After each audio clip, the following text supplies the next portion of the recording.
Hi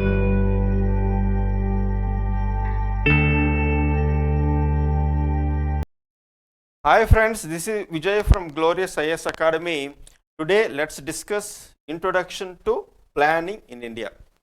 So whenever you come across planning in India, those two things come to your mind. Those are Planning Commission and Niti Aayog. Niti Aayog. Niti Aayog. So there is something called Planning Commission earlier. Somewhere it was started in 15th March 1950. It was ended in 14th August 2014 once Modi rule came to the in India. So this was the journey of Planning Commission. In this total journey, more or less, if you see the 1950 to 2014, more or less 64 years, there were 50 plus 14, 64 years, more or less. There are 12 5-year plans, 12 5-year plans, 12 5-year plans.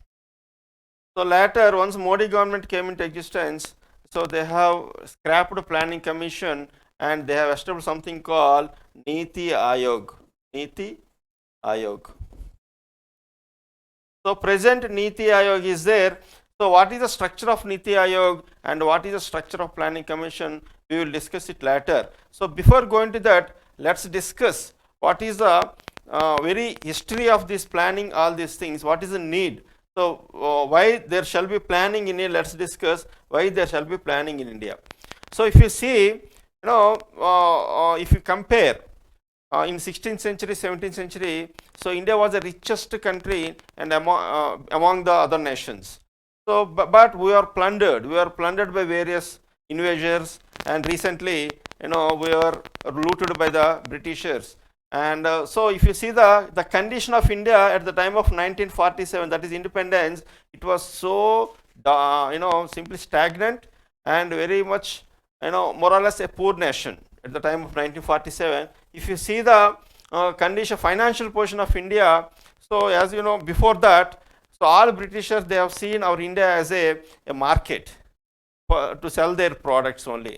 They have taken a lot of resources from our country and simply they have imported their products to sell to sell those products in India. Obviously, it leads to huge unemployment. So huge unemployment. If you see the per capita income of those days, more or less 230 rupees per individual. Again, those days, there are lot of inequalities and lot of poverty and a lot of unemployment. So in that scenario, obviously there are little resources. In that scenario, you need planning to come back, to get back to the normal. You need planning. Obviously, when there is a scarce resources, there shall be planning.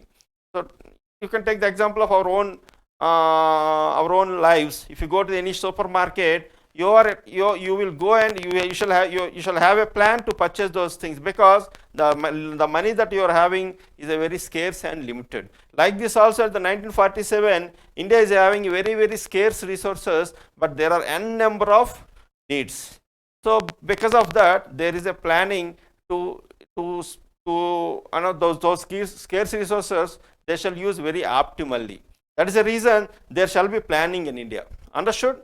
So in that manner, obviously at the time of Prime Minister Jawaharlal Nehru, so they have taken a group of ministers, they have taken a decision. There shall be a Planning Commission in India. So that is the main thing. And what is the objectives of planning? Obviously, as I told you, so the reasons for planning are the objectives of planning. Obviously, so why there is economic growth? India, we need economic growth because at the time of independence, so our economy was so stagnant and we are so dependent economy. We used to even for food also, we used to dependent on other nations such as United States, all these things. We used to import food to eat.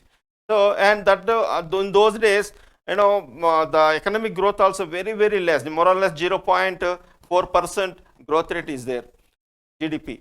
So you need economic growth in order to, in order to get back, you shall focus on economic growth. Then equity and social justice. Though, as I told you, despite we were having 230 rupees, 240 rupees per capita income in those days, but we were suffered with a lot of inequalities.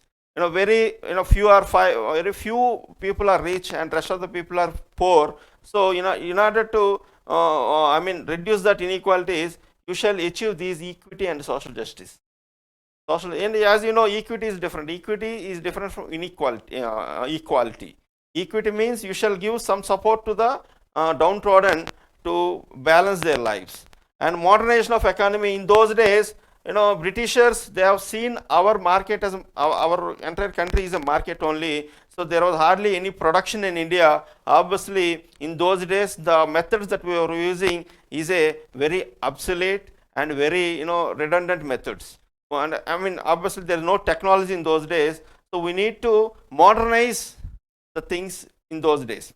So that is the reason modernization of economy is also, in order to introduce a new techniques in the production, all these things also one of the objectives of planning. And attaining self-reliance. As I told you, at the time our economy was so dependent on other economies.